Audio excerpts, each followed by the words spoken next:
Pengakuan jujur JK sebagai saksi sejarah Indonesia, bagaimana perjuangan dan keberhasilan Jokowi membuat Indonesia lolos dari jerat hutang 6.000 triliun warisan SBY dan Soeharto.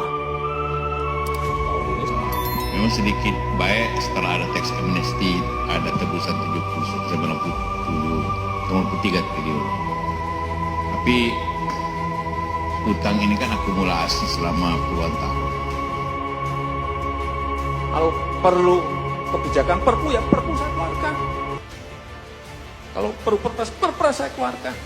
Kalau saudara-saudara punya peraturan menteri keuangan, keluarkan untuk menangani negara. Tanggung jawab kita kepada 267 juta rakyat kita. Apakah pemerintah serius, Pak Jokowi? Saya termasuk bahagian dari pemerintahan yang lalu dengan Pak Jokowi. Saya tidak pernah melihat presiden yang seserius itu untuk melihat rakyatnya. Dikutip dari tweet Twitter Toto Kartaraharja @Kartaraharja, akhirnya mengaku juga. Teman-teman, bacalah pengakuan seorang JK berikut sebagai saksi sejarah Indonesia. Pengakuan jujur JK terhadap keberhasilan Jokowi dalam mengelola negara sehingga Indonesia perlahan lolos dari beban utang peninggalan era SBY dan Soeharto yang telah membuat Indonesia harus menanggung utang hingga 6.000 triliun dengan dalih subsidi yang hanya memperkaya dirinya sendiri dan konco-konconya. Silahkan Anda menyimak sampai selesai agar kita paham mengapa kini Indonesia perlahan menjadi negara hebat di Asia dalam kurun waktu yang tidak terlalu lama di era Joko Widodo. Perjuangan moral Jokowi bagi Indonesia. Kala itu, mantan Wakil Presiden Republik Indonesia, Yusuf Kala, dalam sambutannya di acara Simposium Ekonomi di MPR Senayan, mengatakan bahwa ada dua kebijakan keliru yang dilakukan pemerintah era Soeharto dan SBY sehingga menghabiskan anggaran 6.000 triliun rupiah. Kebijakan itu menjadi salah satu penyebab ketertinggalan Indonesia dari negara-negara tetangga. Satu kebijakan era Soeharto dan satu lagi era SBY. Selama 32 tahun Soeharto berkuasa, tidak ada riak yang berarti untuk menghentikannya. Saat Soeharto jatuh, tatkala fundamental ekonomi yang disimpan rapat bertahun-tahun terbuka lebar oleh aksi George Soros terkuak.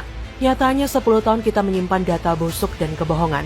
Tidak ada kekuatan ekonomi secara nyata, tidak ada. Soeharto tidak punya rencana hebat untuk membuat Indonesia hebat dalam sektor ekonomi, kecuali hanya menggali lubang sedalam-dalamnya melalui hutang tanpa rencana real untuk mengubah Indonesia menjadi lebih baik. Dari jumlah hutang yang digali Soeharto, hanya 30% yang digunakan untuk membangun Indonesia. Selebihnya habis dikorupsi oleh mereka yang menopangnya menjadi penguasa selama 32 tahun.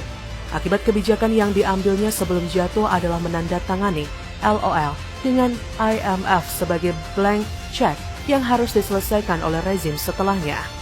Beban masalah yang ditinggalkan Soeharto kalau dikurskan sekarang dan ditambah dengan bunga obligasi rekap mencapai 3.000 triliun rupiah.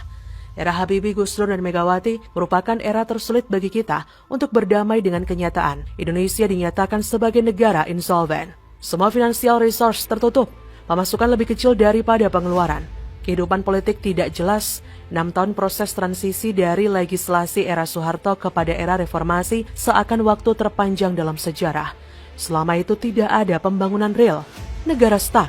Namun, akhirnya Indonesia bisa keluar dari proses transisi itu dengan terpilihnya SBY sebagai presiden secara demokrasi langsung. Harapan dipagut dan masa depan disongsong dengan ceria. Tapi apa yang terjadi?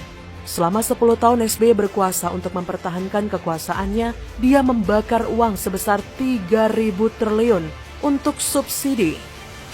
Periode 2004 hingga 2014, subsidi energi rata-rata memiliki porsi sebesar 21% dari APBN, mengalami porsi terbesar pada tahun 2008 yang mencapai 28%. Di dalam subsidi energi, alokasi subsidi BBM adalah yang terbesar dengan mencaplok 80% dari seluruh subsidi energi dan menciptakan mega skandal dengan korupsi tak terbilang jumlahnya. Andaikan uang sebanyak itu SBY gunakan untuk membangun jalan tol, maka kita sudah punya jalan tol Trans Sumatera dan Trans Jawa, juga kereta cepat Jakarta-Surabaya, dan puluhan kawasan industri berskala internasional, puluhan bendungan dan irigasi untuk ketahanan pangan, bahkan setiap kota besar sudah punya MRT. SBY hanya bekerja membuat rencana dan membuang uang untuk ongkos politik agar kekuasaannya stabil selama 2 periode. Era Soeharto kita abaikan karena salah memilih pemimpin dan takdir kita